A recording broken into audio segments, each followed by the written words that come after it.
বন্ধুরা এখন আমি আপনাদেরকে 100 জুতার খাম বানায় দেখাবো। দেখেন এর আগে কিন্তু আমি ভাঁজ করে নিছি, তখন ভিডিওটা করতে গিয়ে একটা ফোন আসছিল, তখন আপনাদের ভালোভাবে পুরো কমপ্লিট দেখাইতে পারি নাই। তো আমি ভাঙা রাখছি, ইনশাআল্লাহ ভাঙা ভিডিও আমার চ্যানেলে আছে, আপনারা দেখবেন।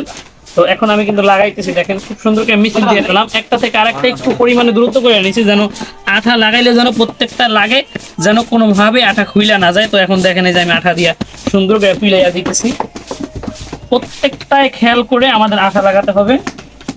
তো দেখেন আমি সুন্দর করে আঠা ঘষে ঘষে লাগাইতেছি।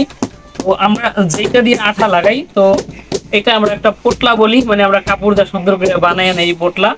তো এখন দেখেন আঠা লাগানোর পরেও কিন্তু এইভাবে সাইড দিয়ে আঠা দিয়ে নিতে হয়, তা না হলে কিন্তু আঠা খুলে যাওয়ার সম্ভাবনা থাকে। তো এখন দেখেন এই যে আমি লাগাই নিতেছি, ফার্স্ট টাইম আপনাদের সোলো করে দেখাই। আমার ভিডিওতে আপনারা অনেকে দেখছেন, হয়তো পিছনের ভিডিও দেখেন না, এখানে আপনারা হয়তো বুঝতে পারবেন না।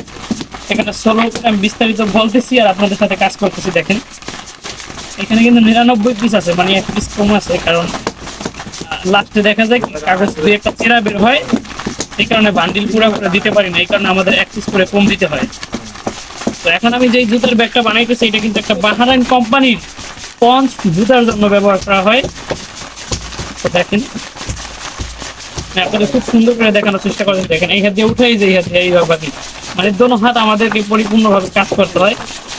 এক হাতের তুলনায় আর এক হাত যদি একটু স্লো হয়, তাহলে কিন্তু আমাদের কাজও স্লো হয়ে যাবে। 100 কিন্তু আমার এক সাইড মানে ধাপা লাগানো শেষ। এখন তো আমার চ্যানেলে খুব সুন্দর সুন্দর ভিডিও আসবে, আমি এক এক সাইজের মাল লাগাবো এবং কিভাবে লাগাই বিস্তারিত আপনাদের বলার চেষ্টা করবো। আপনারা ভাবতে পারেন এগুলি মেশিন তৈরি হয় না, এই কাগজে যত ব্যাগ আছে কোনোটাই মেশিনে তৈরি হয় না। এখন কিন্তু আমি খুব সুন্দর করে ঠুকে ফিনিশিং করে নিলাম।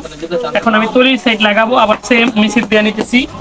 এই যে দেখেন এর আগেও যেরকম দেখছেন মিছিল, এইটাও কিন্তু সেম ওরকম ভাবে মিছিল।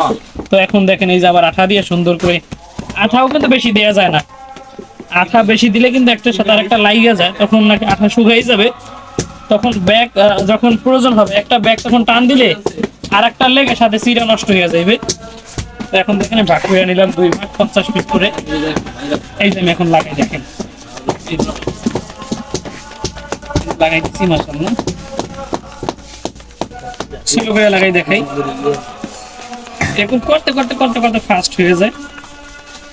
অনেকে বলে যে ভাই কেমনে করেন, যে কোনো কিছু আপনারা যদি মন দিয়ে করেন, বা এটা যেহেতু আমাদের এটা প্রোডাকশনের কাজ, আমাদের অনেক ফাস্ট করতে হয়, করতে করতে করতে করতে এমনি ফাস্ট হয়ে যায়, কারণ ভিতরে একটা আগ্রহ থাকে আমার বেশি চালু হইতে হইবে, চালু হইলে আমার ইনকাম বেশি হইবে।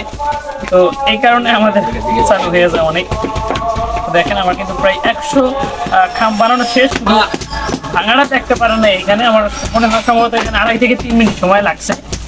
তো আপনারা যদি আমার ভাঙা ভিডিওটা দেখতে চান, যেটা আমি ভাঁজ করছি কিভাবে, এখন তো আমি ভাঁজ করা মাল লাগাইলাম, তো ওইটা যদি দেখেন তাহলে আমার চ্যানেলে দেখুন, এই ভিডিও আগে একটা ভিডিও আপলোড দেওয়া আছে, ওইখানে ভাঁজ করছি কিভাবে আমি আপনাদের দেখাই দিছি।